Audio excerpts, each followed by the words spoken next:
권하연 작가님은 이 소설을 1920, 30년대 언론의 관점에서 재현하셨잖아요.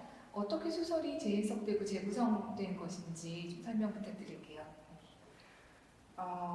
그때 당시에 검열이 굉장히 심했던 것으로 알고 있어요. 그래서 사실 지금 남겨져 있는 자료를 찾다 보면 일본 사회를 비판하는 글이나 만화들은 찾기가 어렵고 결국 남겨진 자료들은 한국 사회를 풍자하는 그런 만화들이 많았던 것 같아요. 그래서 그 남겨진 것과 남겨지지 않은 것, 또 지워진 자료들에 대해서 차감을 하고 작업을 이제 진행을 하고 있던 차에 구보 씨의 일기를 다시 읽으면서 구보 씨의 일과 묘하게 교차되는 점을 발견하게 되었어요.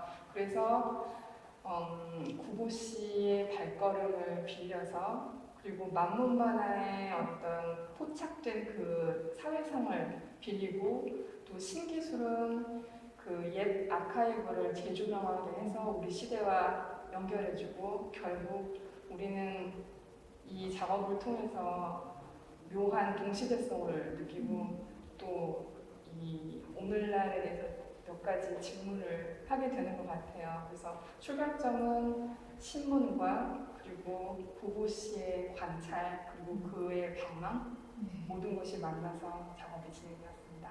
네. 그 VL 속에 묘사된 100년 전 그 풍경들을 전부 이렇게 만문만화 캐리커처로 스타일을 만드셨잖아요. 근데 특별히 이렇게 만문만화 캐릭터들로 등장인물을 표현하신 이유가 무엇일까요? 저는 현실을 포착해서 표현하는 이미지보다는 애니메이션에 관심이 많은데요. 그 이유는 현실을 넘어설 수 있는 어떤 상상적인 자유를 허용하기 때문이에요.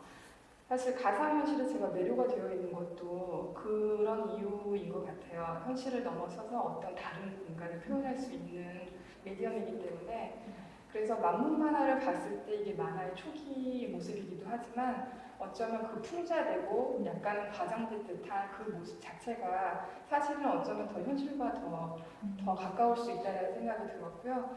그리고 또 그때 당시가 아마 제가 알기로는 어떤 이상과 현실의 한계가 많이 충돌되었던 그런 과도기였던 것 같아요. 그래서 일부러 만문 만화처럼 현실에 있는 컬러를 사용하지 않고 흑백을 사용함으로써 어떤 현실과 거리감을 더 주고 그리고 또 이 설치 외부의 장면까지 사실은 그런 어떤 과도기적인 모습을 좀 표현하고 싶었어요. 그래서 조명도 어떤 흑백 사람들과 굉장히 대조되는 대조색으로서 초록색과 붉은색 조명을 사용해서 어쩌면 너무 걸맞지 않고 어쩌면 너무 대조되는 그런 공간을 한번 연출해보고 싶었습니다. 네.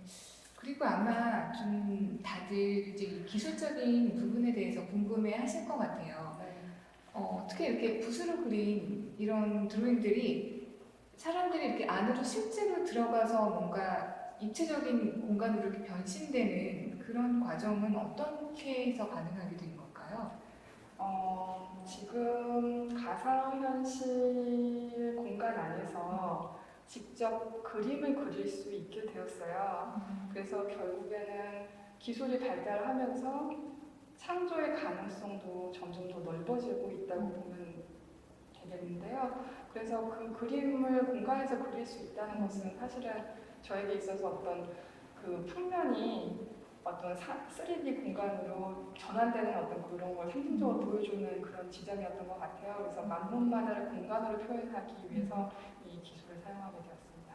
네, 근데 정말 이 작품은 경험하지 않으면 굉장히 좀 억울하다고 느껴질 만큼 그러니까 타임머신처럼 100년 전의 그런 시공간 속으로 빠져드는데요. 당시 이제 가난하고 구시대적이었을 그런 실제 경성의 모습 그 자체라고 이렇게 보여지기보다는 그때 사람들이 막 열망했던 뭔가 이런 유럽이나 서구의 도시 풍경과도 좀 얼핏 유사한 것 같기도 하거든요. 그러니까 100년 전 경성과 그곳의 사람들을 어떻게 보여주고 싶으셨나요? 제가 만문 만화를 통해서 본 경성은 그 어쩌면 사진 자료라든지 남겨지는 과학적인 자료하고는 좀 다를 수 있을 거라고 생각해요. 왜냐하면 만문 만화를 그리신 그 분의 관점을 통해서 보는 거고요. 특히 그리고 어떻게 보면 좀 더 이상적인 공간으로 보여지길 원했던 것 같아요. 그래서 사실은 뭐 건물도 그렇고 사람들의 어떤 몸의 비율이라든지 어쩌면 그러니까 어떤 과장된 사람들의 동작이라든지 그래서 약간은 어색하고 약간은 뭔가 문제가 있는 듯한 그런 공간으로 모순적인 공간으로 좀 표현되길 바랬어요.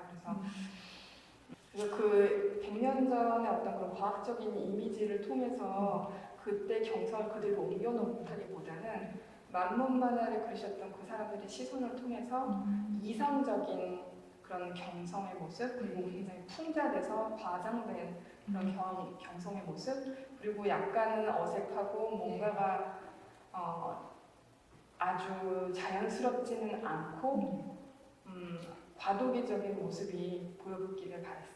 네. 사실 VR을 통해서 가상현실을 보면은 굉장히 이제 그 구보실에서 갔던 장소들이 여러 공간이 이렇게 나오잖아요. 좀 가장 강조해서 보여주고 싶으셨던 장면들 몇 군데 좀 소개해 주실 수 있으세요? 네, 참 만문 만화를 보면서 제가 약간 놀랐던 점은 정말 우리 지금 시대하고 그렇게 다르지 않을 수도 있었구나 라는 생각이 들었어요. 예를 들어서 전차 안에 들어가게 되면 보여주는 장면이 이제 여성 비판적인 그런 장면이 있어요. 그 여성 혐오증, 오늘날 여성 혐오증과 좀 같이 비교될 수 있는 그런 남성의 시선으로 본 여성을 이제 풍자하는 그런 만문만화가 엄청 많더라고요. 그 이유는 아마 그때 당시 만문만화를 그리시던 분이 전부 다 남성이었기 때문에 그랬을 거라고 생각해요. 그래서 거기에 대한 여성상, 남성 눈에 비치는 여성상 그리고 또 구보씨도 마찬가지로 거기에 포착을 해서 어떤 여성상에 대한 묘사를 해주시는 부분도 있고요.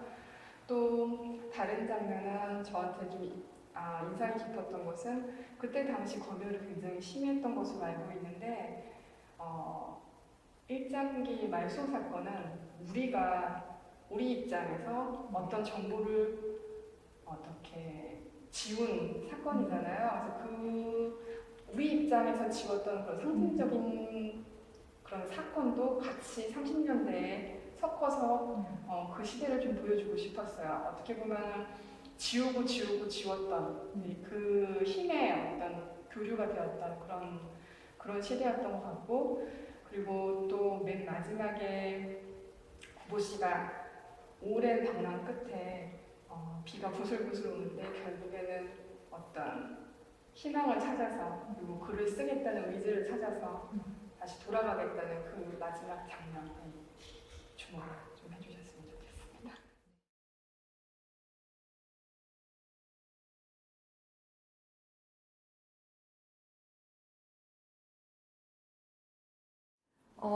이 VR 작업 이외에 지금 저희가 있는 이 일민 선생 기념실에도 설치 작업을 이렇게 하셨잖아요. 이 공간은 원래 일민 김상만 선생이 예전 여기가 이제 동아일보 건물이었던 당시에 사용하셨던 집무실을 저희가 이제 그대로 보존하고 있는 곳인데요. 이번 전시에 한번 공개해 보려고 저희가 권하윤 작가님께 장소 특정적인 어떤 설치 작품을 의뢰를 드렸습니다. 그랬는데 이렇게 윤전기 돌아가는 소리나 인쇄가 되는 소리, 또 전화벨 소리, 그리고 고함 소리 같은 의성어들을 이렇게 네온 사인으로 공간 안에 띄우신 어떤 이유가 있으신가요? 또 이 공간이 어떤 그 VR 가상현실과 어떻게 또 연결이 되는지 궁금한데요. 사실 이 공간을 처음 제안 주셨을 때 이 공간이 전에 공개가 되지 않고 처음으로 문이 열리는 공간이라는 것이 저는 의미가 깊었고요. 그래서 마치 가려져 있던 공간이 다시 나오는 그리고 결국엔 다시 가려졌던 게 다시 나오는 것 그것은 어쩌면 검열과 또 연관이 될 수 있다고 생각을 했어요. 사실 검열이라는 게 실질적으로 어떻게 되냐면 신문에서 찍히는 부분은 검게 나오고 자료로 남겨지고 찍히지 않은 부분은 하얗게 나오잖아요. 그래서 흑과 백을 계속 생각을 하고 오목과 볼록을 활자의 오목과 볼록된 부분을 생각을 하고 있었는데 그래서 그걸 빛으로 표현을 해야겠다고 생각을 했어요. 그리고 특히 조금 더 빛과 소리를 어떻게 더 밀접하게 표현을 할 수 있을까 고민을 하던 차에 어쩌면 그 위급한 상황을 포착할 수 있는 어떤 그런 걸 표현하고 의성어가 어쩌면 답일 수 있겠다라는 생각이 들었어요. 그래서 이 공간에서 어쩌면 그 순간을 의성어 그리고 소리로서만 표현을 빛으로 하는 게 한번 시도를 해보고 싶었어요. 네. 네. 네, 마지막으로 그러니까 뭐 우리가 전시 제목이 황금광 시대잖아요. 네. 근데 그 사실도 사실 지금 2020년 산 사람들이 일제 강점기 때 어떻게 우리나라 사람들이 그렇게 황금에 미쳤던 시대가 있었나? 잘 몰랐던 사실이잖아요. 네. 근데 그런 어떤 100년 전에 그 황금광 시대가 지금 시점에서 어떻게 다르고 또 어떻게 똑같은지 생각하시는 바를 좀 말씀해 주실 수 있을까요? 어쩌면 지금 사회에서 좀 다른 점을 찾아보자면 어쩜 개인의 행복에 대한 어떤 관심이 요즘 시대에 좀 더 많이 높아진 것 같아요. 그렇지만 그 이외에 어떤 물질 위주의 사상이라든지 또 아니면 어떤 여성을 바라보는 남성의 시선이라든지 또 어쩌면 사실 검열 같은 것도 사실은 여기저기서 아직도 되고 있는 상황이라고 저는 보고 있거든요. 그래서 결국에는 조금 안타깝기도 하지만 그때하고 지금하고 의외로 공통점이 많은 것 같아요. 그래서 앞으로 우리가 얼만큼 또 어떻게 나갈지 의문이 생기기도 하고요. 그래서 혹시 100년 후에 또 이런 기회가 주어져서 어떤 작가가 작업을 하게 되면 제가 했던 이런 같은 결론이 나리지 않기를 바라요.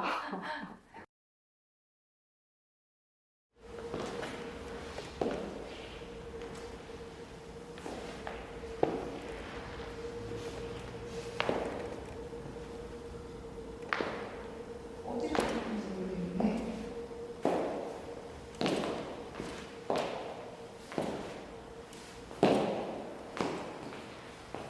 길을 잃어요.